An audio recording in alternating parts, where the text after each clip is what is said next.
Hey Mary, how are you? I am good. Heidi, how are you? Good. I am hoping we are trying a new software this time, so hopefully we'll have no glitches. Yes, hopefully. So what have you Fingers been up crossed. to? So, what have I been up to? I have been quilting client quilts. I have probably 8 or 10 of them ready for clients to come and pick up. So, that's a You've big been deal for plowing me. through. Yeah, yep. And then I've been working on more class samples. I just hosted a hand sewing get together at the Common Thread in Dahlonega. How'd that go? It went great. It was our third time getting together.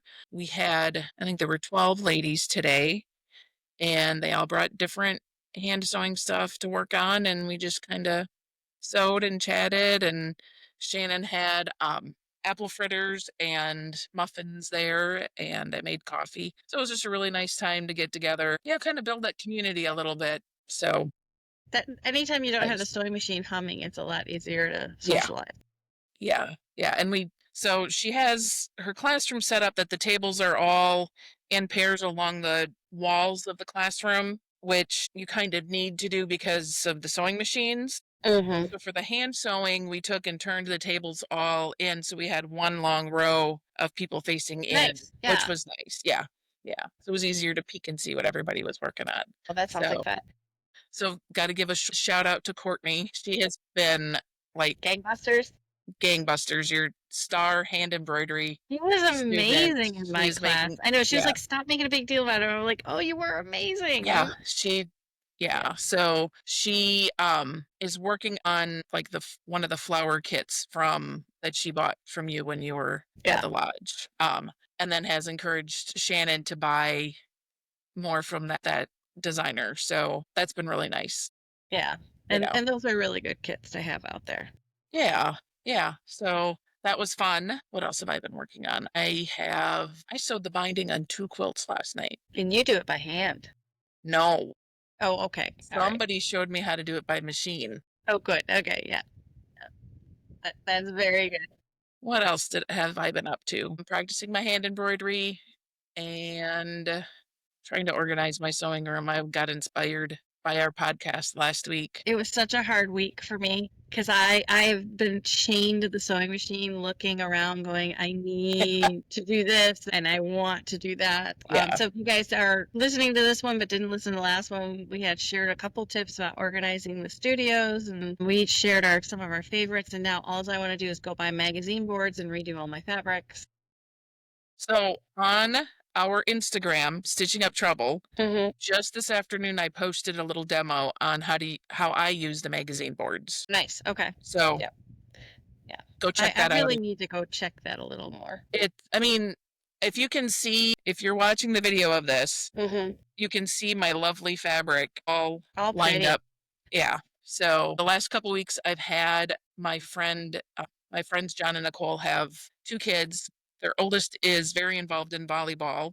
The youngest is kind of at loose ends this summer. So he came and took my kids' camp 2 weeks ago and has been raiding my stash, making pillowcases and zipper bags. That's cool. So it's been really fun watching him kind of go through the library and Yeah. pick some wild and crazy prints and then try to figure out how to make them go together. And so it's been really fun having it all out because if I still had it like in bins or piled on top of each other or whatever, it wouldn't have been as much fun. So No, just yeah. And one that's more. kind of, I mean, most of my stuff is on bolts, but I do have some bins, and it's like I never use it because they're in bins, so I don't see Yeah. it. Yeah.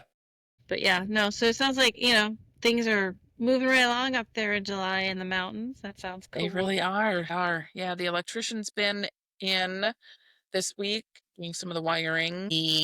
The guys doing the masonry on the outside are just working their tails off and making some incredible progress. The front stairs of the retreat are done now and they're gorgeous. So I'm Oh, so I'll have to excited. tune in and look at that. It's weird because like I always am doing marketing for people, but I do it in a scheduling app. Mhm. And then I forget to actually go look at Instagram and Facebook and see what the heck's going on in Yeah. the world.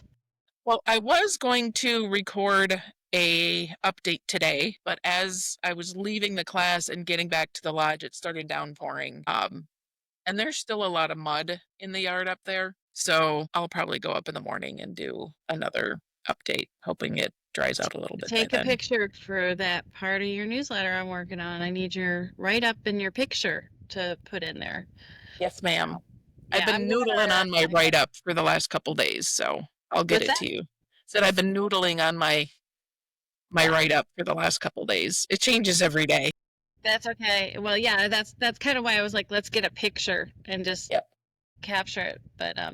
yeah, Yeah. so we both have newsletters we need to get out there to share with you guys that we're opening up the February, August, and November retreats of next year. That is coming forthwith as quickly as we can get it put together. I have all the pictures, we just need to wrap it up. But we are excited about that, especially because it'll be at the new Yeah. retreat. And you could still go to the lodge or the retreat, right? You have both of those for 2026, or are they booked up already?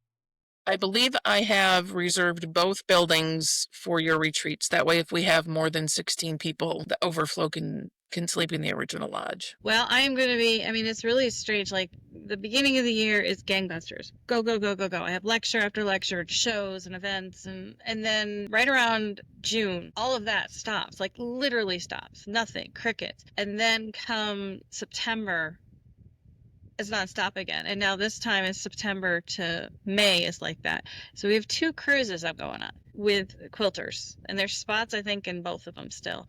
Maybe not. I'm not sure. All of those people might come see us at the retreat because when I do cruises, they're always like, "Well, where Right. else do you teach?" And on a cruise, Right. there's a big group of people. There's a Right. huge. I mean, they're from Yep. all over the one cruise tends to be more Texas heavy because we go out of Galveston, but the other one is going out of Fort Lauderdale, and there's going to be people from all over the country, which is why I love to do these Yeah. cruises. So yes, if you're listening and you wanted more information, email Mary at Koosa Lodge At KoosaMountainLodge.com. Thank you. I always want to put the word the in there because we have the word the. So email her. She can give you all the info about either my retreats or just booking an event at the lodge or the retreat. But speaking of lodges and retreats, why don't we talk about how our topic for today? How? I'm like, let's just talk about our topic today. Words are Let's. escaping me.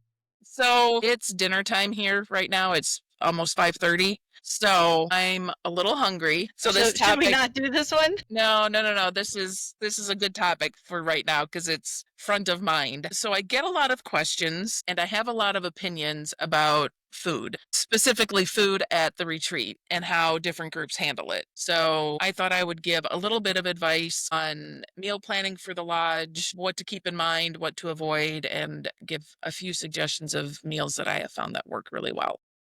And so this is for people who are coming to the lodge. When I do a retreat, you usually have it catered. So that's one thing. But these are for people who rent the lodge and they need to take care of their own food. And if you've ever gone to a retreat and have to prep a meal, you're already schlepping all your sewing stuff. So like plan accordingly for the meals. So okay, so you have 5 things to talk about here. So let's just start with the first one. All right. So the I have 3 sections of 5 to talk about. So I'll get right to it. And then I have one section of 5 that the non-food planner person is going to throw in because the There you surprise go. to everybody listening, I don't cook our meals at the house. I don't prep meals.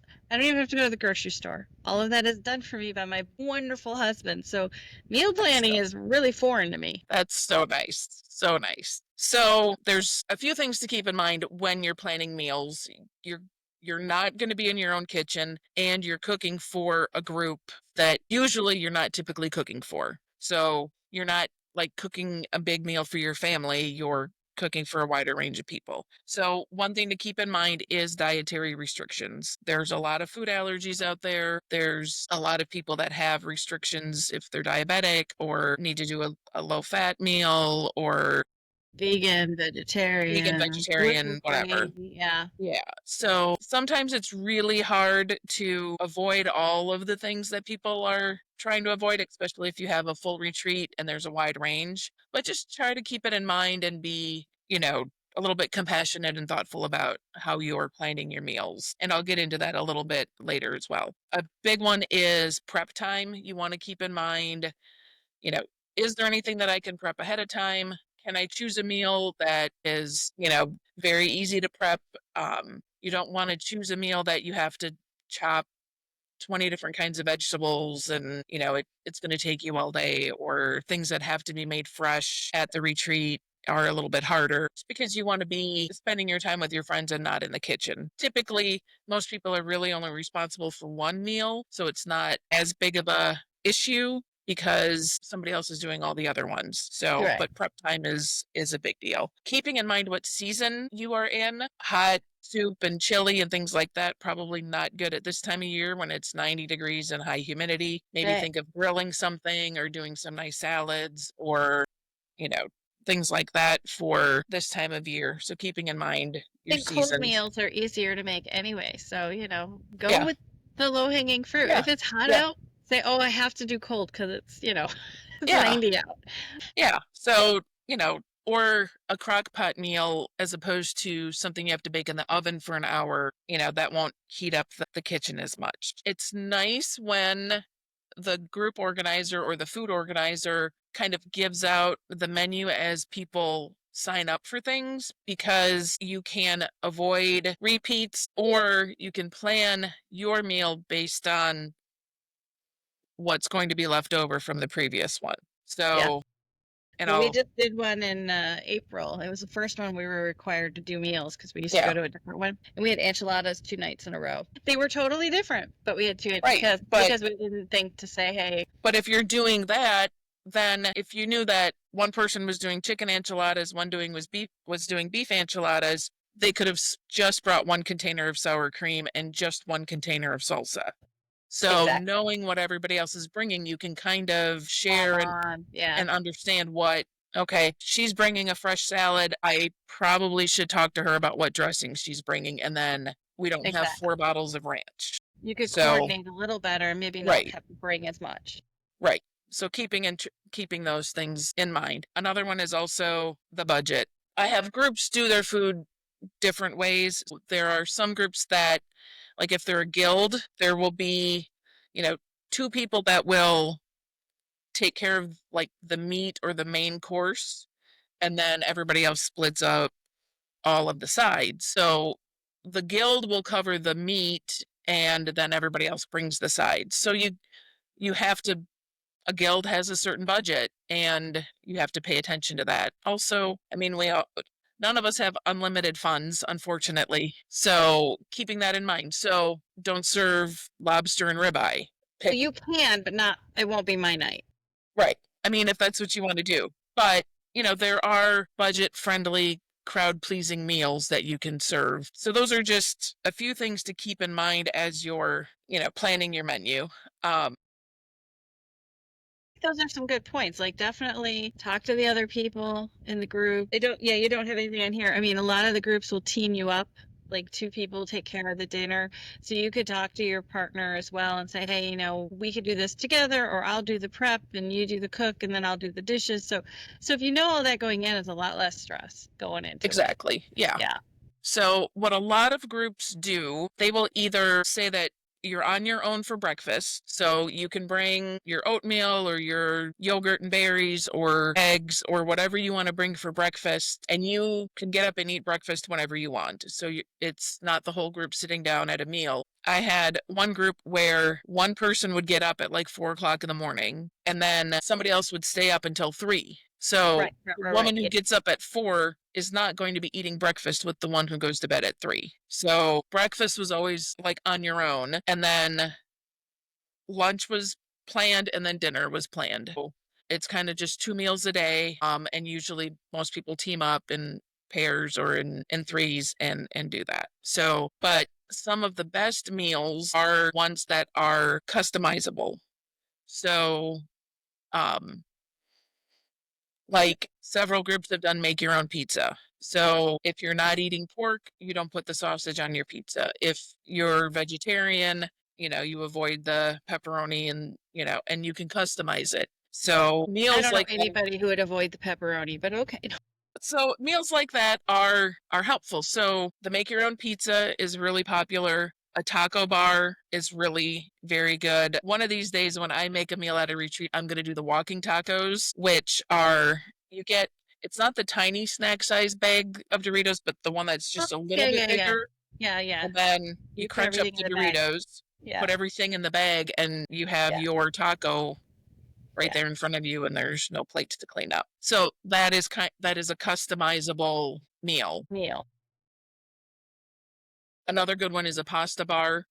Make up maybe a couple of different kinds of pasta. If you have somebody that's gluten-free, there's so many gluten-free pastas out there. And then, a couple of different sauces, a red sauce, a white sauce, maybe something a little bit spicier in one of them. And then Some you can veggies and do some meat.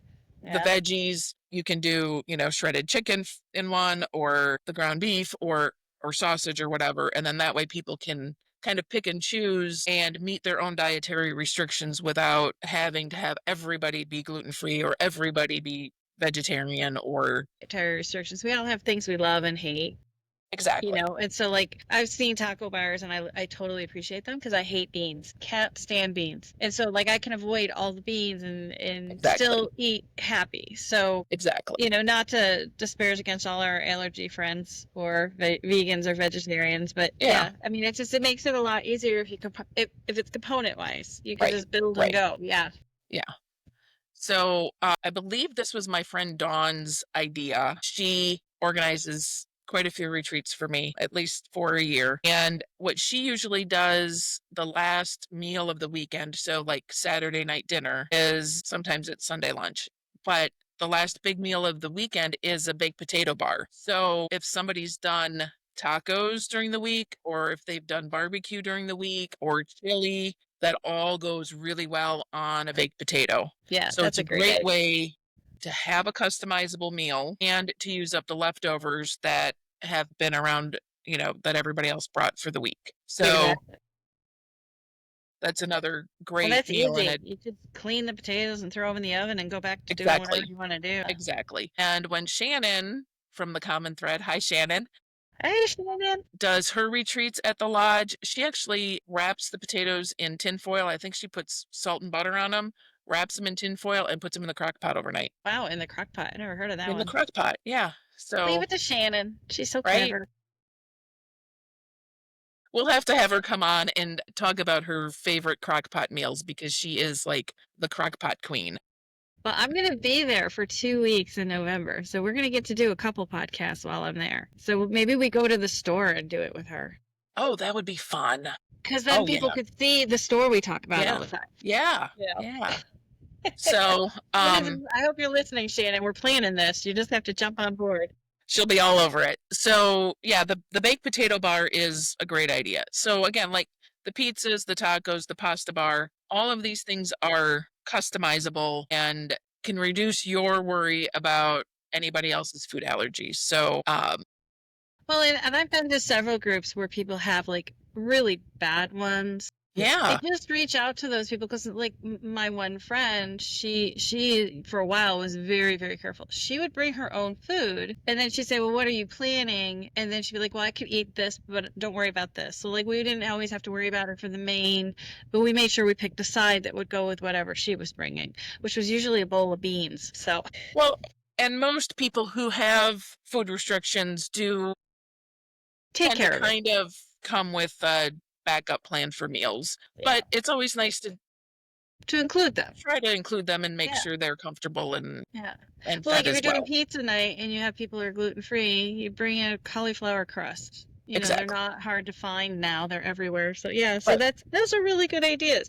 Because I know like this last camp was a little more stressful for me because I knew I was required for a meal, especially like I said before, like cooking I cook my breakfast. That's about all I cook. So, if you want me to cook dinner, I'm probably going to make you eggs. So like going up to my night to cook was stressful, and then I was relieved when it was done. So if I'd used some of these ideas, I don't think I would have been as stressed. You could also do breakfast for dinner. Oh yes, anytime. I love it. So But this pancakes, was eggs, one where sausage. I was partnered with a friend that we never like. It wasn't like somebody I cooked with all the time. Right. Yeah. And my life is insane. So I was just like, yeah, whatever you want to do, we'll do. So this time, at least going in for September, I'm going to be like, okay, whoever I partner with, I'm like, hey, here's some ideas because Mary gave them to me. And maybe we do the baked potato one because I think that's a brilliant idea. Yeah. And we did super have easy.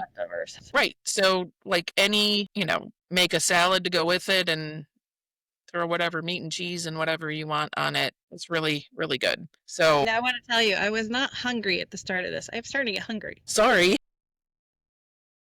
All right, so you have a few things here we need to avoid, but I also want to list my top 5 snacks. So should I list the snacks first, or should we do the avoid first? Well, let's go snacks first. Snacks first. So what I have learned, whether I'm teaching at a retreat or attending it as a person, is we have what we call it ours. It's called the salad bar table. It's full of cookies, chocolate, candy, everything and anything. I can tell you 90% of it is sugar. And by day 2, I am dying for savory. So in my snack pack that I bring, and I bring enough for everybody, I always bring a box of Cheetos. Cheetos can take the edge off of the sweet. I always bring for myself something protein. Whether it's Slim Jims, beef jerky, yogurt in the fridge. These are things, like yogurt's probably not one I would take. I'm trying to look for a protein that's hard-boiled eggs. Because Nuts. by day 2 or 3, what was that? Nuts. Nuts. Yeah, by day 2 or 3, it's like you're on a sugar coma. So it's usually Yep. Cheetos. Did I say Cheetos? You said Cheez Cheetos. Its. I meant Cheez-Its. I was going to ask if you had the Cheeto eater things. You got the Cheeto eater. I do. Yeah. I don't have Cheez-Its are they're enough cracker that it doesn't feel like junk food, but it's savory, but it's salty. So it kind of hits a lot of things. And they do like manage to stay fairly fresh in even if you have a humid climate. So Cheez-Its, a protein. Then I bring my own special like candy that I don't share with everybody. Usually it's either peanut M&Ms or sometimes I'll bring Thin Mints because a mint will cut through some of that sweet. Okay. And then number 5 is your fault. Totally your fault. I hate salt and vinegar potato chips. Do not like them. The last retreat we were at, you had 2 bags of them. I couldn't stop eating the dang things. Now they're kind of on my snack list. So I apparently don't hate salt and vinegar potato chips. I'm so glad I could have such a positive influence on you. So yeah, but think about savory protein. Yes. Something that'll make you feel full. So you're not always eating the sugar because there's always sugar. There's always a sugar at the table. There is always sugar.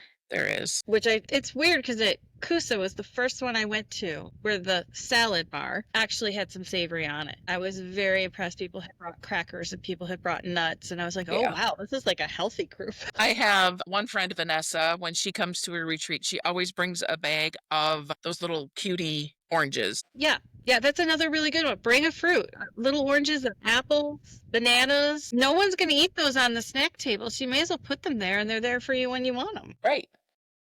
Vanessa looks out for me because every once in a while she'll walk by and just set one on my table.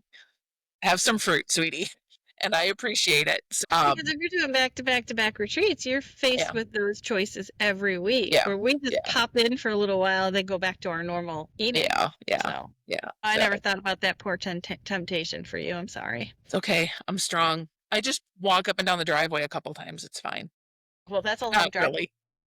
I don't really walk up and down unless I have to. I was just telling, I know this is a total tangent, but I was just telling somebody the last time I was there, I remember it was raining and I was unloading the car and somebody had said something about a suitcase getting away. And I'm like, oh yeah, my little hard-sided suitcase went down your driveway in the rain and I didn't know when it was going to stop and I'm running down. And I said, yeah, it finally hit the ditch and fell over and I was grateful it was halfway down. But yes, your driveway is very long. Yeah. So I had one of the first retreats here. Somebody brought a watermelon. No.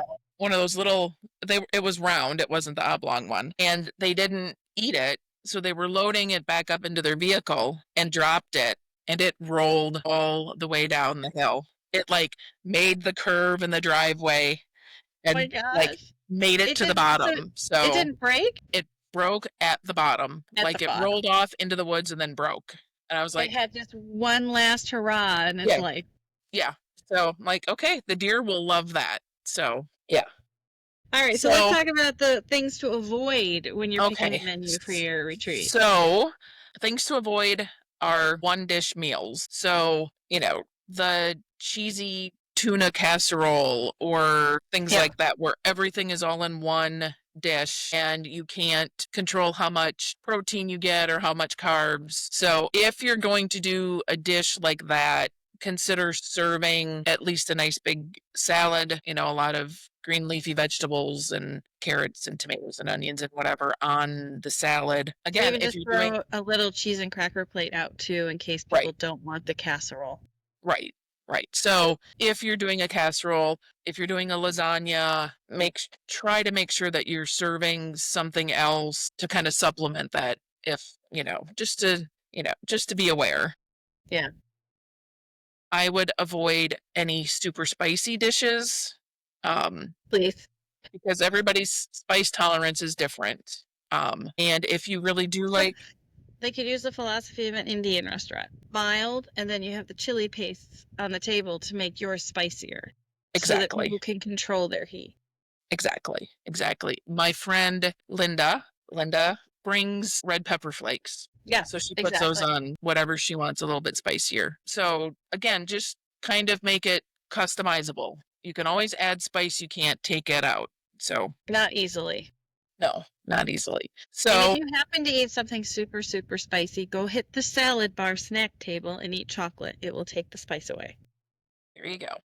Because I can't handle spice. So that this goes back to the budget idea to keep in mind. Avoid expensive ingredients. You don't need to bring the most expensive thing to feed everybody at the lodge. Chicken, hamburger, that kind of thing are perfectly acceptable. It doesn't need to be lobster. It doesn't need to be super expensive or fancy. My favorite meals is grilled cheese and tomato soup. Yeah, It's easy, perfect. you Yeah, know. yeah. Yeah, I'm not sure if everyone else appreciates that, but I like it. Yeah. So my caterer that does the meals when you come has a really good tomato basil soup. Yeah, I always look forward to her soup. And she always has a second soup there, and I'm like, no, I want the tomato basil one. Yeah. I never end Yeah. up with the second one. So, Yeah. So avoid the expensive ingredients, avoid the fussy or the time consuming meals. You are not in your kitchen. You are in a kitchen that has been used by 400 people before you. So and it may not have the right it's, tools it might not or have even the the right right tools. pots or pans. Right. You don't want to have to schlep all of your stuff from your kitchen. So just try to keep in mind, let's do some easy to make meals and things that, don't do a souffle that if somebody is too loud, it's going to collapse or things like that. So I want to be at that camp. Because even a bad souffle is a good souffle. Just a brownie.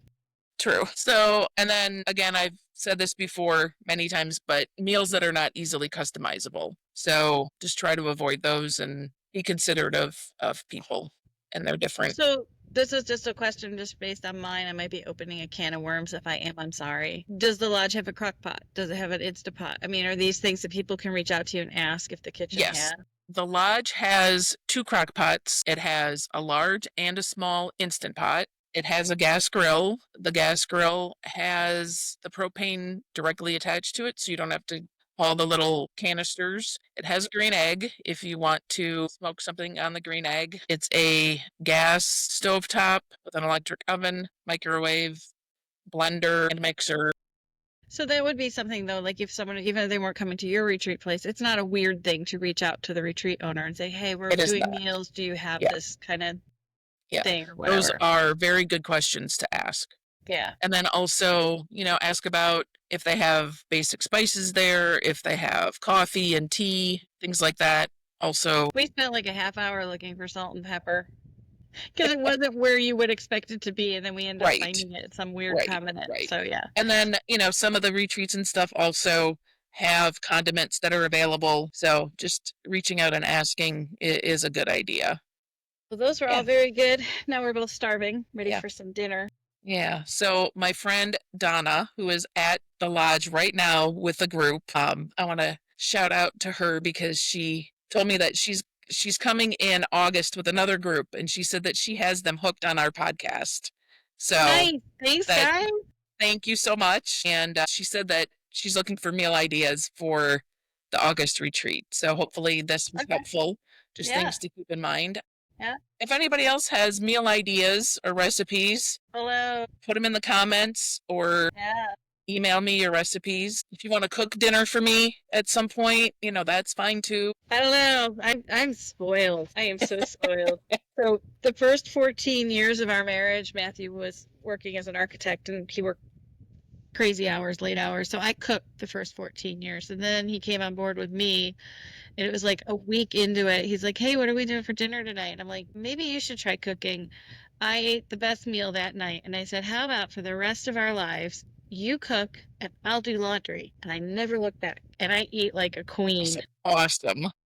Because you know what his favorite thing is to collect? Cookbooks. Yeah. So he's Well always done, getting Matthew. inspiration. There you go. We There you need a go. whole house for all his cookbooks, but he. Well, when you guys move to Dahlonega, he can cook for me too. That would be great. Yes.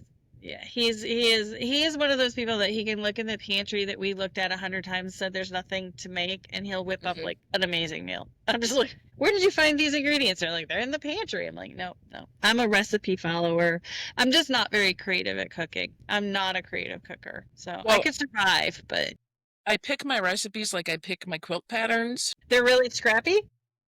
Well, no, if there are too many ingredients, Uh-huh. like if you give me a list of 20 things that I have to pick for a quilt pattern or Yeah. 20 ingredients for a meal, I'm Oh, not right, doing it. yeah.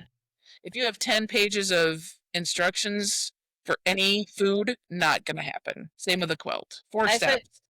spent That's 2 it. days on an orange cake for Matthew, and it came out horrible, and I'll never Yeah, get those what? 2 days back. I'm not doing that. No. That's no. So You'll have anyway, to ask Matthew someday about that orange cake because there's a whole nother story, but we're not putting Okay. that in the podcast and come back Okay. and haunt me. yeah. So all right, let's leave it there. Let's the cliffhanger. All right. So, well, thank you guys for listening. We do appreciate it. Yes. I know we were out for a few weeks. We are back. We ran into a few little technical difficulties, but we So hopefully many we're technical difficulties. Lord. But We we are recorded 4 other podcasts that didn't record. no. Yeah, and So they were we bad. did the work. You guys just didn't get to hear it. Yeah. So hopefully we've got our technology figured out. So far, so and- good. You were Yeah. consistent through the whole thing. We will take Yeah. that. Yeah. So All right. Fingers crossed for this. And I will Yeah. see you guys in the next one. all right. Bye. Thanks. Bye everybody.